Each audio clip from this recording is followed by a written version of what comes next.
Is it possible that voice teachers can make the trauma worse? In my opinion, the answer is yes. Sometimes that can be the case. And today I want to talk about what that might look like, what I've experienced it as both a student and also my perspective as being a teacher of voice for the last 2 decades.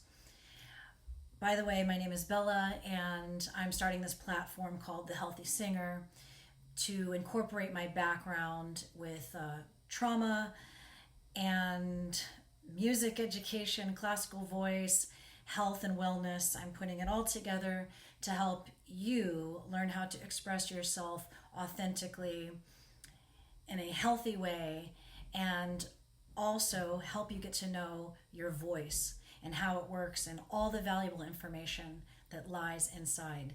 This series is focused on how trauma is stored in the voice. And if you haven't seen my first two videos, I recommend you go back and see them.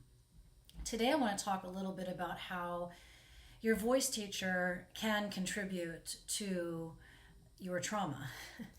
And I don't, believe me, I'm not trying to beat up on voice teachers here. I am a voice teacher, and I understand we're all just doing our best. And that's what I want to start out with, is I want to start out by saying your voice teacher is truly doing the best they can. And I believe that 100% about all of the voice teachers I've had in the past. The reason why I'm bringing this up is because as a voice teacher with 2 decades of experience and a little bit more than that, as I mentioned in the beginning, I have had many conversations with fellow voice teachers. And one thing that we all agree on is that voice lessons become a sort of pseudo therapy session for some voice students, if not many of them. It's not ever safe to say all, but I want to come close to saying that. Teaching voice is very different from teaching an instrument. I also teach piano, and I've taught many guitar students as well throughout my career. And I have to tell you, it's very different teaching a voice student compared to teaching an instrumental student. It's very different.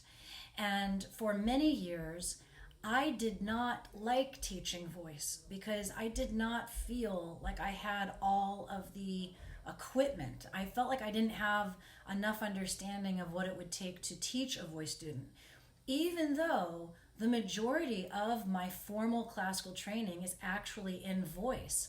I have 6 years of rigid, high-level classical voice training. A lot of my instrumental training is less formal, more experience-based, more peer-based, meaning I learned a lot from my friends and just going out and performing and teaching myself. Yet, I've had a lot more success as a piano teacher. And I think the reason is because it's just easier to teach piano. It's just easier. And why is that?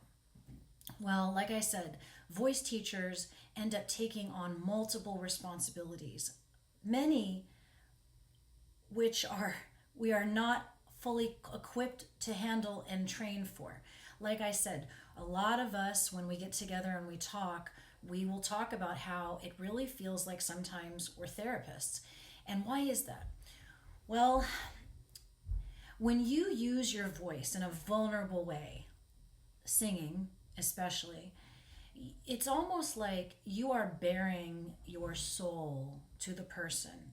And I mean that quite literally. Think about it for a moment. What is the most common nightmare that most of us have growing up? If you ask anybody, you might hear the familiar nightmare of going to school naked. Like you forgot to put on your clothes. For me, it was very different. It was weird. I had a recurring nightmare of going to school in my roller skates. Like I forgot to put on shoes, and it's just really embarrassing once I looked down on the school bus and saw I was wearing roller skates. The point is, the idea of going to school unclothed or unprepared to appear physically, externally, in the way that is expected is a terrifying scenario for most people, nightmare inducing. So, what happens when you bear what's deep inside of you? Your voice, your soul. Your voice is a reflection of your inner world in physical form, in physical manifestation. People hear you speak or sing, especially singing. Singing is so vulnerable. And when people hear you sing, it has an effect on you. Like I mentioned in the first two videos, when you're in that vulnerable position, your fears come up, your fears of being seen. So when you're faced with your first voice lesson with a brand new teacher, you are expected to simply trust them right off the bat. You don't know them. You don't know this person. You don't know me when you show up to a voice lesson with me. And so therefore, a voice teacher can inadvertently, I stress that word, they can inadvertently exaggerate your trauma response. So I don't believe any of them intend to do it, but it's just that voice teachers don't receive any kind of trauma training. They're not required to take psychology classes in school. They are not psychologists. They are trained singers who are trying to share their techniques with you, and they're not aware of how much trauma people are carrying around. This is something that is not talked about. That's the reason why I started this channel, this platform, because I believe this is very important information for voice teachers, but also for therapists, body workers, yoga teachers, anybody who works with people in a vulnerable situation. And I include voice students in that position. You go to a voice teacher because you want to learn how to sing better. Well, what happens if you freak out in your first lesson and nothing comes out? Because it's inducing a fear response. And your voice teacher is telling you, no, just sing through it, just sing through it, keep going, keep going. And what happens when your voice teacher becomes frustrated? That does happen. I've experienced it myself as a voice student. I can remember growing up in a very, very different culture than the one I currently teach in. And also just a different time where you were allowed to talk to children in a certain way that we now consider to be abusive. These ways of speaking to children were okay back then. You could raise your voice. You could insult them. You could show visible signs of frustration. You could tell them things like, you're just not cut out for this. There probably still are teachers who do this. It's just we now live in an era where that's frowned upon, thankfully, right?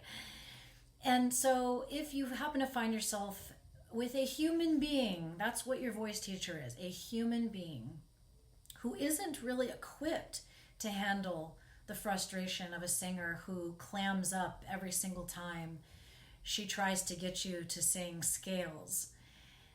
You're going to feel the frustration because you're a sensitive person. Most singers are very sensitive.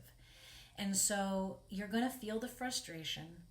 It's going to cause you to either, two things will happen for you.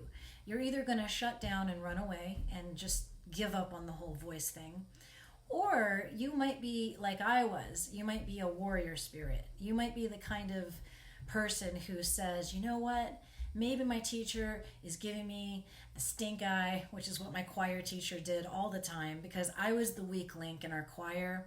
I was always the one, I always had a very loud voice. And so when I sang off pitch, everybody heard it, and it ruined everything. And she would get so frustrated with me. She would give me the ugliest look you can imagine. And I would feel so much shame and embarrassment. I would feel so bad. But I was committed to becoming a great singer. I was not going to let her stop me. So even though it felt bad, I kept going. And you might be that person. You may be that warrior spirit with bad pitch who continues to show up for your voice lesson. And even though you can sense that your teacher is annoyed with you because maybe you haven't practiced enough, or she just thinks you haven't practiced enough, when really you're practicing a lot and you're just not getting it, These are hard things to overcome, but maybe you're the kind of person who is determined to overcome it. To the people who clam up and want to run away, I want to encourage you to keep going no matter what. And if your teacher is not in a position to be sensitive to that, you know what? Forgive your teacher and just trust that they are doing the best they can, and then move on and find somebody else. It's like finding a good therapist. Like I said, we voice teachers, when we get together and we talk, if I bring it up, they will confirm. I've never had a voice teacher say, "Oh, no, I never feel like a therapist." No, they all agree with me that we feel like pseudo therapists often. And so your teacher just may not be equipped, and maybe that teacher is just better suited for a high level classical singers who have already reached a certain level of success. They already know what they're doing, they're fully confident, they're professional, and that's fine. Not every teacher is going to be a good match for every student. So if you feel like you're not getting the sensitivity you need to feel comfortable, then keep looking. Keep looking for somebody who you feel comfortable around. That's okay. But don't give up. Just please consider, don't give up. Keep singing. Don't take it as a sign that you're not supposed to sing, because I hinted in my last video about something called the vagus nerve. And the reason why I want to encourage everybody to sing, regardless of your capabilities, regardless of your traumatic background, regardless of your insecurities, is because of the vagus nerve. Singing is actually your healing medicine. It's your body's way of healing that trauma that keeps you silenced and afraid of showing up and being seen. There's a huge nerve in our body called the vagus nerve, and vagus comes from the Latin root meaning wandering. You may recognize the sound from the word vagrant, which we use it's an old-fashioned term for a homeless person, somebody who doesn't have a home, somebody who travels around and wanders, a wandering nerve. So the vagus nerve wanders. It begins at the stem of our brain, and it goes into our face on both sides. It goes down the neck, and it's connected to our throat, our larynx. It connects to our lungs, our heart. It connects to our glands, our thyroid gland. It connects to our stomach. It connects to our intestines. All of our organs are connected by this vagus nerve, and that's why you have something called the mind-gut connection. You've probably heard this before. You've heard it said that the gut is the second brain.